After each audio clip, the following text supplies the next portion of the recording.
സ്വർണ്ണ കവർച്ചാ കേസിൽ ജയറാമിന്റെ ചോദ്യം ചെയ്യൽ പൂർത്തിയായി. ചോദ്യം ചെയ്യൽ സൗഹാർദ്ദപരമായിരുന്നുവെന്നും വീണ്ടും വിളിപ്പിച്ചിട്ടില്ല എന്നും ജയറാം പ്രതികരിച്ചു. രേഖകൾ ഹാജരാക്കാനും പറഞ്ഞിട്ടില്ല. ഉണ്ണികൃഷ്ണൻ പോറ്റിയുമായി സാമ്പത്തിക ഇടപാടുകൾ ഇല്ലെന്നും ജയറാം പറഞ്ഞു. എൻഫോഴ്സ്മെൻറ്റ് അവർക്ക് ചില സംശയങ്ങളുണ്ട്. അപ്പോൾ അതിൽ ശരിയാണോ എന്താണോ ചോദിക്കുന്നത്.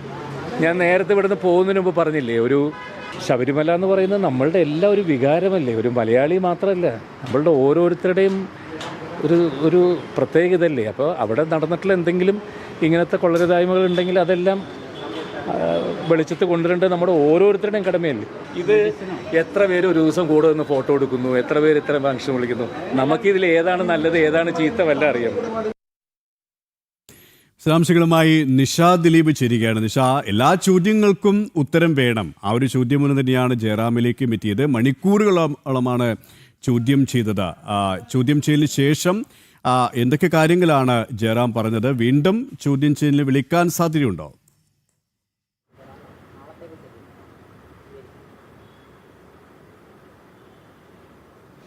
കെ പി രാവിലെ 11 മണിയോടുകൂടിയാണ് കൊച്ചിയിലെ എൻഫോഴ്സ്മെന്റ് ഡയറക്ടറേറ്റ് ഓഫീസിൽ നടൻ ജയറാം എത്തിയത്.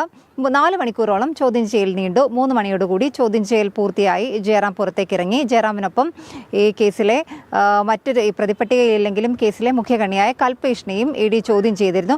എന്തായാലും ഈ ജയറാം 11 മണിയോടുകൂടി എത്തി ഇ ഡി ഓഫീസിലേക്ക് കയറിപ്പോയ സമയത്ത് തന്നെ ജയറാം പറഞ്ഞത് ഇ ഡിയുടെ ചോദ്യങ്ങളോട് സഹകരിക്കും, തനിക്കറിയാവുന്ന കാര്യങ്ങളെല്ലാം തന്നെ പറയും. കാരണം ശബരിമല പോലുള്ള ഒരു സ്ഥലത്ത് ഇത്രയും വലിയൊരു കവർച്ച നടത്തിയത് ആരാണ്, അത് തനിക്കും അറിയണം. കാരണം അതുകൊണ്ട് തന്നെ തനിക്കറിയാവുന്ന കാര്യങ്ങളെല്ലാം തന്നെ ഇ ഡിയോട് പറയും, ചോദ്യങ്ങൾക്ക് ഉത്തരം നൽകുമെന്ന് ജയറാം പറഞ്ഞിരുന്നു. എന്തായാലും 4 മണിക്കൂറോളം ചോദ്യം ചെയ്തു. അതിനുശേഷം ഇറങ്ങി വന്ന് മാധ്യമങ്ങളോട് പ്രതികരിച്ച ശേഷമാണ് ജയറാം പോയത്. ഈ കഠിനമായ ചോദ്യം ചെയ്യലൊന്നും ആയിരുന്നില്ല, വളരെ സൗഹാർദ്ദപരമായിരുന്നു ചോദ്യം ചെയ്യൽ. ഇ ഡിയുടെ ചോദ്യങ്ങൾക്ക് തനിക്കറിയാവുന്ന ഉത്തരങ്ങളൊക്കെ നൽകിയെന്നാണ് ജയറാം പറഞ്ഞത്.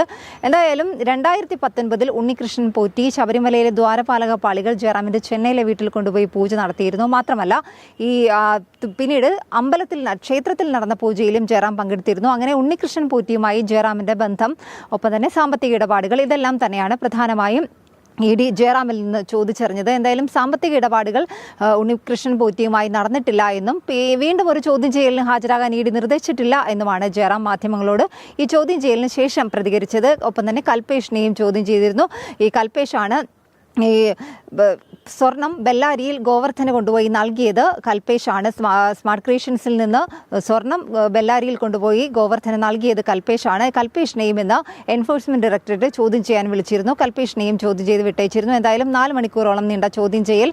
ഇ ഡി ഉണ്ണികൃഷ്ണൻ പോറ്റിയുമായി ജയറാമിന് ഏതെങ്കിലും രീതിയിലുള്ള സാമ്പത്തിക ഇടപാടുകൾ നടന്നിട്ടുണ്ടോ, ഉണ്ണികൃഷ്ണൻ പോറ്റിയുമായുള്ള ബന്ധം, ഇക്കാര്യങ്ങളൊക്കെ തന്നെ ജയറാമിൽ നിന്ന് ചോദിച്ചറിയുകയുണ്ടായി. നിഷ ദിലീപാണ് വിവരങ്ങൾ നൽകിയത്.